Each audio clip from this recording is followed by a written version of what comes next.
साल 2006 का जुलाई महीना।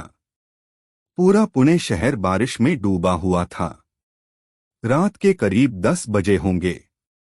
विशाल, एक 26 साल का इंजीनियर, ऑफिस से लौट रहा था। वो सदा की तरह अपने स्कूटर से कोरेगाम पार्क की ओर बढ़ रहा था, जहां उसका पीजी था। बारिश तेज हो रही थी और रास्ता पूरी तरह सुनसान हो चुका था। अचानक उसे सड़क के किनारे एक औरत खड़ी नजर आई।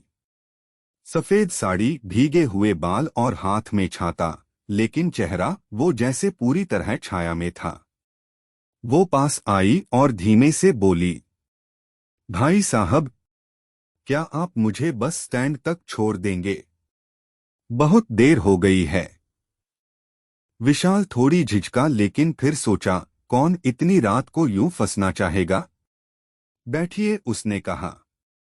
औरत चुपचाप पीछे बैठ गई। लेकिन तभी कुछ अजीब हुआ।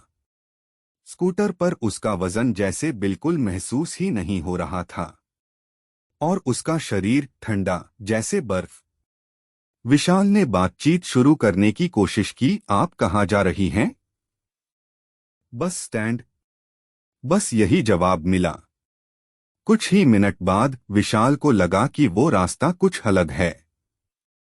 उसने इधर से पहले कभी नहीं गुजारा था। ये कौन सा रास्ता है? उसने खुद से पूछा। फिर पीछे देखा, लेकिन वहां कोई नहीं था। औरत गायब हो चुकी थी। उसका शरीर कांपने लगा। चारों ओर घना जंगल, बिजली की चमक, और अचानक उसके स्कूटर का इंजन बंद हो गया। सन्नाटा। और फिर एक औरत की चीख। विशाल किसी तरह स्कूटर से उतरकर सड़क के किनारे दौड़ने लगा। बारिश अब मूसलधार थी। तभी उसे एक पुराना मंदिर दिखा, टूटा फूटा, वीरान। अंदर से एक दिया जल रहा था। वो डर के मारे वहीं चला गया। अंदर एक बूढ़ा साधु बैठा था, जो जैसे उसी का इंतजार कर रहा हो।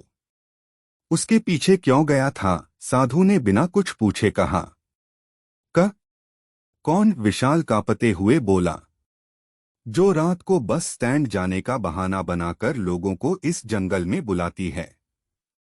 वो इस इलाके की भटकती आत्मा है। फिर साधु ने बताया, 15 साल पहले एक लड़की जिसका नाम मंजरी था, इसी रास्ते से रोज ऑफिस जाती थी।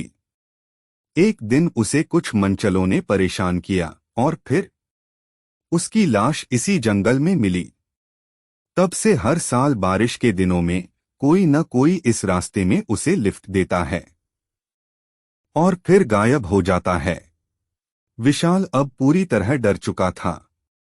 उसने साधु से पूछा, क्या मैं यहां से जा सकता हूं?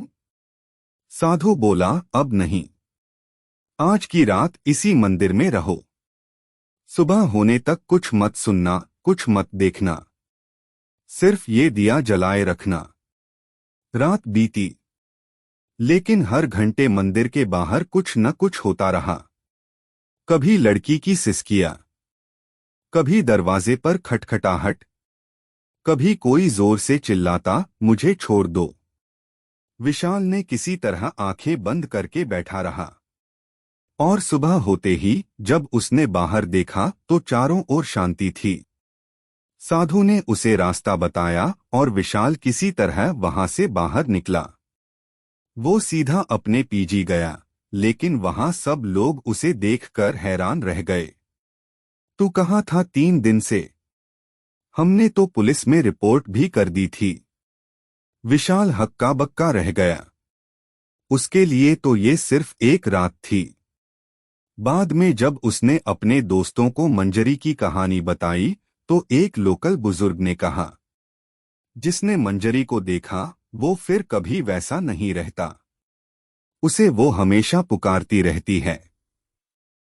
भाग 6 आज भी वो वहीं है। अब 2025 चल रहा है।